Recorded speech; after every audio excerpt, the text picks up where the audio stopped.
Hey everyone, welcome back to my channel. Now, we haven't on this channel done an INFP reacts to anything. And I kind of asked the question, well, why haven't I done that? I think maybe part of the reason is that I don't really want this channel to dip into pop culture, if that makes sense. Like, I want this channel to be far from a drama channel as possible and not make content for the sake of clicks or anything. I like to be able to explore the human condition without it needing to be anything other than the content itself, if that makes sense. However, it is interesting with this new music video that's come out called WAP or WAP or WOP, WAP. And of course, there's a lot of controversy surrounding this video clip and the music, the content in itself. And I kind of thought it'd be a cool idea to get a perspective from an INFP regarding this kind of genre of art. I guess you can call it that. So if you've been living under a rock, Cardi B and Megan Thee Stallion have just released a song called WAP or WAP or WAP, which is about owning sexuality. The controversial aspect of this content covers both the lyrics and the video clip, as if you watch it and listen to it, you will, I think, understand. I think no matter your perspective on the content, we can all agree that it's definitely outside of the bounds of what we would at least let our children watch. Now, I won't be reacting directly to the video clip, like I won't be bringing it up on the screen and doing a typical reacts video, because I pretty much actually had the same face throughout the whole entire video clip, so there's nothing really interesting about my direct reaction to it. But when we break everything down and really think about what is behind the content, that's what I want to explore. So today I'll be reacting to what the WAP song actually is and the controversy behind it. So I firstly want to say that as an individual, I am all about freedom of expression and freedom of speech. So the content in itself, I feel, is fine. Art is all about exploring the human condition, and part of that human condition are cultural shifts, they are sexuality, sensuality. Art kind of knows no bounds, and when we express ourselves through art, that is actually what helps to create these cultural shifts that we see. The content back in the 1960s, for example, was a little less provocative than what it is today. And of course that comes through feminism and all these different kinds of movements that have happened. Music and artistic expression have changed drastically over the years. And this is pretty inevitable. It's always moving and it's never going to sit still. In terms of this situation in particular, owning women's sexuality, we as women owning our own sexuality, has been an important part of our progression into what our society is today. And a lot of that, of course, is attributed from music to what we see in our theaters, etc. It's everywhere. It's what we see on Instagram today, on social media. It has been especially important for women to gain equality with men in the entertainment industry when it had come to expressing our sexuality and sensuality. A lot of the arguments come down to the fact that men had been allowed to own their sexuality, yet women didn't. This has been evident in hip-hop and R&B, where artists and groups such as Salt-N-Pepa had started talking more about owning their own sexuality. And ever since then, a lot of hip-hop and R&B artists and even pop artists have been using sexuality and sensuality as a way to express themselves and to move our culture. So this WAP song is no different than that. It is definitely an extension of this kind of culture that we're seeing from hip-hop and R&B, which had become quite evident from the 1980s up until now. The song, however, has been met with a lot of criticism from some people saying that it's set women back 100 years, and then to have another kind of pushback against that opinion saying, well, because there is still controversy surrounding women owning their sexuality, then perhaps we still need to be making this kind of content. So according to complex.com, the gag itself is that black women have little to no control of how society views us, with or without Cardi and Megan's collab. Black women shaking their butts and describing their sex life in music is not what sets women Black women back, it is the people who justify harm towards us because of these actions. These ludicrous critiques show once again that sex is only a taboo expression in music when women, specifically women of colour, explore it.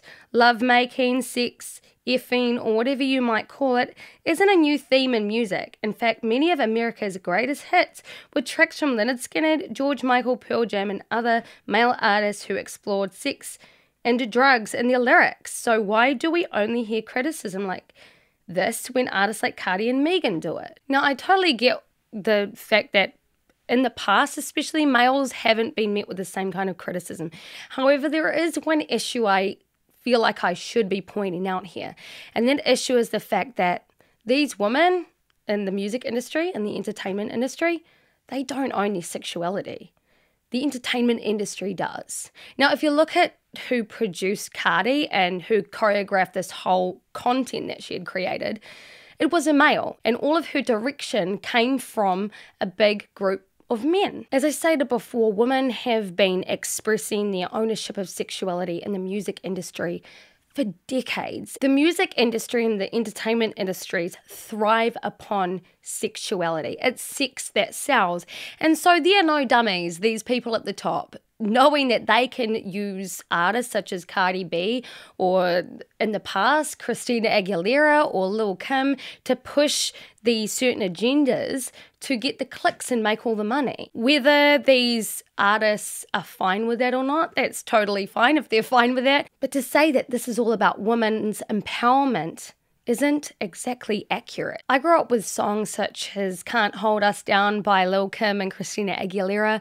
I grew up with Lady Marmalade. I grew up with Rihanna's S&M and Pour It Up and Nicki Minaj's Anaconda. So these types of content aren't exactly new in our world. We've been watching all of these kinds of artists, these female artists, for decades, owning their sexuality and empowering themselves.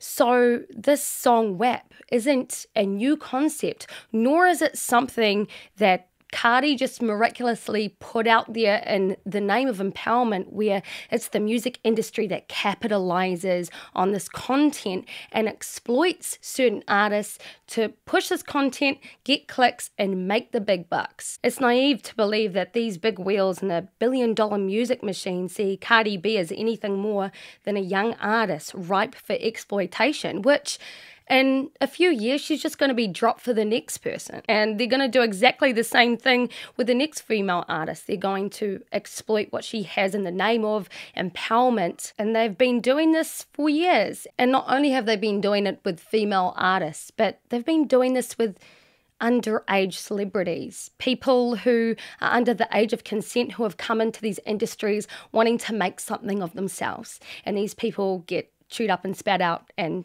used and abused. That is definitely no secret, especially now as we have seen with the Weinstein issue and now with the Epstein issue. These industries don't care about empowering anybody. They care about exploiting people, they care about making money. And Cardi is not at the top of this rank. There are men above her who are choreographing it, who are managing her, that are making much more than what she does, and who are most likely putting these ideas into her head in order to create this kind of content. So to say that it's full-on women's empowerment might not be so straightforward. We also have the issue here of people who criticize this kind of content as a form of women's empowerment. Now, there's nothing inherently wrong with certain criticisms towards art, and in fact, that's incredibly important and should be encouraged. We should be questioning everything that pops up in our culture, and to take things with a grain of salt and to practice critical thinking when it comes to situations. Russel Brand had expressed his criticism towards this kind of content in terms of empowerment. And so in his reaction video, Brand says that he wouldn't be so reductive and simplistic to say that women celebrating their bodies using an aesthetic that has conventionally been associated with the male gaze means it's impossible that these tools could be used as a vehicle for liberation.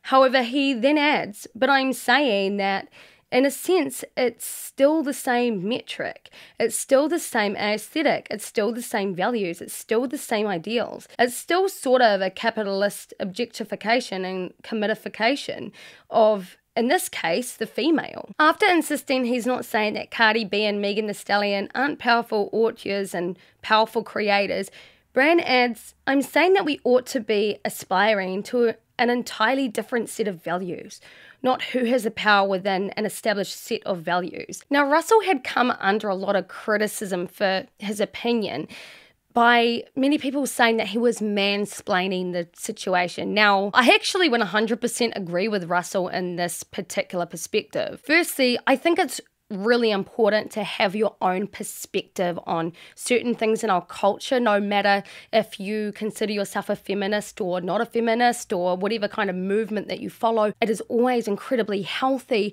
to still have your own thoughts as an individual, to still think critically about every single little situation and ideal that's out there. You don't have to 100% agree with something, even if you do consider yourself part of a movement. To be told otherwise, to be told that you have to agree 100% with what any kind of movement stands for, is a form of totalitarianism, and it's dangerous to expect people to 100% blindly follow something because they are told that they should. So to tell someone like Russel, who is actually incredibly politically diverse, that he is mansplaining because he has an opinion about a particular kind of content is actually quite a regressive stance to take. Now, I agree with him as a woman myself. When I first saw this video, I was bored, just to put it simply. I was bored. I kind of thought, are we still doing this in 2020? Are we still making this kind of content and slapping the empowerment label on it? Obviously, as I said from the very beginning, I'm all for freedom of expression and there's nothing inherently wrong with the content itself. But this big push of saying this is empowerment and whoever disagrees with it, well, they're not for women. Now, the reason why that kind of sentiment rubs me up the wrong way is because sex is the easiest thing to sell in the entertainment industry. Whether it's done by a male or a female, if you slap sex onto something, it's going to sell quick, much faster than anything that's kind of intellectual or explores different bounds. Now, what Russel was trying to say, what his point was, is that Cardi and Megan can absolutely create content that is sexual and sensual and fun. Like, there's nothing wrong with that at all. Like, it's absolutely fine to own your sexuality. But to say that this is the only form of empowerment is not good for women. It does actually, in fact, set us back. I'm actually a big hip-hop and R&B fan, especially when it comes to 90s hip-hop and R&B, and I appreciate certain artists such as Lauryn Hill, who artistically explored different parts of the human condition. And I respect any kind of artist for making any kind of content, but I feel like we are missing in our entertainment and music industries this will or ability to be able to explore something that isn't sexual for a change. As Russel said, he wants to see women exploring different kinds of subjects and owning those and empowering themselves through different means. And I totally agree. The whole liberation through owning sexuality is quite cliche, and as I said, the music industries actually own that sentiment. So it's not really empowering, it's almost like a mask of empowerment. We want to see people like Cardi B and other female artists take more of the managerial positions and lead the music industries in a different way. The owning yourself and liberating yourself through sexuality has been done for decades, and we've gotten to the point in society that the reason why these topics are becoming controversial now is because I think people are wanting to see women be liberated through different means of power, and not even power to say, I'm better than you, I'm better than men, I'm better than anything, but to walk freely through those doors and to liberate themselves in the place of saying, I don't need to own my sexuality in order to prove that I am empowered. So that about wraps up my thoughts on this WAP thing and this controversial topic. Now, I'd like to hear your opinions, so if you have any, let me know in the comment section below, and I'll see you guys for the next video. Bye!